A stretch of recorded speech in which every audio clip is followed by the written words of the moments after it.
Hi guys. তো প্রথমে সবাইকে জানাই শুভ নববর্ষের প্রীতি শুভেচ্ছা ও আন্তরিক অভিনন্দন।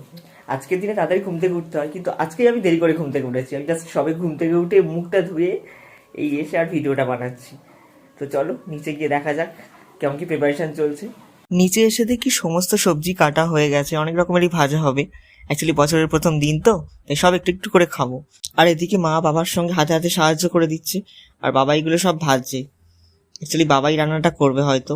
আর আমার বড় বোন বাবার পাশে বসে বসে নিম পাতাগুলো ছাড়াচ্ছে। নিম পাতা খাওয়ার জন্যেও, আবার তার সাথে আমরা মাখবো। অ্যাকচুয়ালি আমাদের পয়লা বৈশাখে একটা রীতি আছে, নিম আর হলুদ মাখতে হয়, তো সেই কারণেও নিম পাতাগুলো বাঁচছে। আর আমার ছোট বোন এদিকে রিলস বানিয়ে যাচ্ছে। অ্যাকচুয়ালি ও ইনস্টাগ্রামে নতুন চ্যানেল খুলেছে, সেই কারণে সারাদিন রিলস বানিয়ে যাচ্ছে। আজকে পয়লা বৈশাখের দিন এই চলছে আমাদের বাড়িতে। তারপর আমার খুব খিদে পাচ্ছিল বলে আমি রাতে যে ভাত ছিল সেই ভাতটাতে জল ঢেলে নিয়ে পান্তা ভাত করে খেয়ে নিলাম। একই গরম, আর তার উপর এত কিছু রান্না করছিল, আবার কি করব, সেই কারণে কিছু করিনি, এটাই খেয়ে নিলাম। এদিকে মাটন ম্যারিনেট করে রাখা ছিল, আজকে বাড়িতে মাটন হচ্ছে। তো পেঁয়াজ লঙ্কা আদা রসুন যেগুলো কুটতে বাটতে হয় সেগুলো মার হাতে হাতে আমি প্রত্যেকবারই সাহায্য করে দিই, আজকেও তাই করলাম।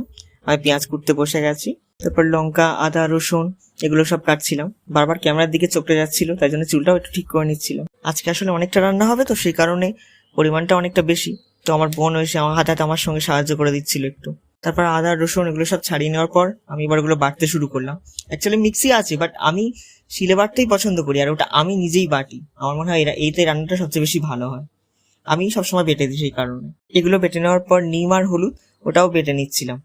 আগে জানিয়েছিলাম নিম আর হলুদ মাখতে হয়, একটা রীতি আছে আজকের দিনটাতে। এদিকে সমস্ত ভাজা হয়ে গেছে, আর মাংসটা আমার বোনই রান্না করবে, তবে আমার বাবা বলে বলে দেবে, তেমনটাই বলেছিল। তো আর কি মাঝে মাঝে ফোন দেখছে, আর এদিকে মাংসটা কষছে এখন। তো কষা হয়ে যাওয়ার পর এটা প্রেসার কুকারে দিচ্ছি, তারপর কয়েকটা সিটি দেবে।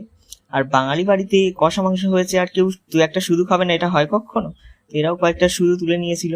তারপর আমি আর আমার বোন আমাদের দোকানে গিয়েছিলাম, একটা কাজ ছিল। তো ফেরার পথে আমি আর কি কাঠবাটা বানিয়ে নিয়ে এলাম। এবার কাঠবাটা কিসের জন্য বানানো, কি ব্যাপার সব তো তোমরা জানোই। আমার এখন কাজে ঢুকে গেছি, তাই সময় পাবো না, তাই জন্য বানিয়ে নিয়েই চলে এসেছি এখন। তারপর স্নান টান করে খেতে এসেছি। অ্যাকচুয়ালি আমার মা বার করেছে, সেই কারণে আমার মা তো সব খাবে না, নিরামিষ খাবে। আগেই সব রান্না বান্না করে খেয়ে নিয়েছে, আর আমার বাবাই সেই কারণে এগুলো সবাইকে দেওয়া থেওয়া করছিল। আর এদিকে গোপাল ভাত স্টার্ট করে দিয়েছে আমার বোন। ও আসলে খেতে খেতে মোবাইল দেখে। অনেকদিন পর সবাই মিলে একসঙ্গে খেতে বসলে যা হয় আর কি। তারপর আমার বাবার নিম পাতা না নিম ফুল, যেটা আর কি খাওয়ার জন্য তখন বলেছিলাম, তো ওইটা প্রথমেই খেতে হয়। ওটা মাখা ছিল ভাত দিয়ে, মাখিয়ে আমাকে দিল, আমার ছোট বোনকে দিল, আর আমার বড় বোনকে খাইয়ে দিচ্ছিল। তো এইভাবে আমরা আর কি খাওয়া দাওয়া স্টার্ট করলাম। খাওয়া দাওয়া শেষ করে বিকেলবেলা একটু রেস্ট নিয়ে নিচ্ছিলাম। এখন সন্ধ্যাবেলা মেলা যাওয়া বলে রেডি হচ্ছি। অ্যাকচুয়ালি আমাদের এখানে প্রত্যেক বছর এই দিনটাতেই মেলাটা হয়। আমি যে স্কুলে পড়তাম সেই স্কুলের মাঠেই আর কি এই মেলাটা হয়, তো এবছরও যাব।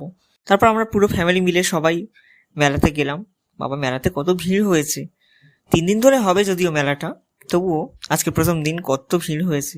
আর এই একটা জিনিস, যেটা হলো ওই পুতুল নাচ, এটা আমি সেই ছোটবেলা থেকে দেখে দেখে আসছি। এটা সব জায়গায় খুব একটা দেখা যায় না, যেহেতু আমি দেখতে পাই না। এটা থেকে বেশ ভালোই লাগে। তারপর আমি, মা, ছোট বোন আমরা মেলাতে ঘুরছিলাম। ও আবার একটা নপুর কিনবে বললো, সেই জন্য সেখানেও গেলাম। তো ওরা ওইসব কেনাকাটা করছিল, আর আমি একটু ঘুরে ঘুরে মেলাটা দেখছিলাম। এখন বড় হয়ে গেছি, এখন আর কি কেনাকাটা করবো, তাই আমি শুধু ঘুরে ঘুরেই দেখছিলাম জিনিসপত্রগুলো। কেনাকাটা করার পর ও বললো আমি নাগরদোলা চড়বো, আর ও এটা চড়বেই চড়বে, কারণ আগের দুটো মেলাতে বাবা ওকে চড়তে দেয়নি, তাই ও এবারে চড়বেই চড়বে। তাই আমি বললাম ঠিক আছে, বলে ওকে এই নাগরদোলার কাছে নিয়ে এলাম। নিয়ে এসে ওকে নাগরদোলায় তুলে দিলাম, আর আমরা একটু এদিক ওদিক ঘুরছিলাম। তারপর শেষে 2টো আইসক্রিম খেতে খেতে বাড়ি চলে এলাম। এইভাবেই আজকে আমাদের দিনটা শেষ হলো।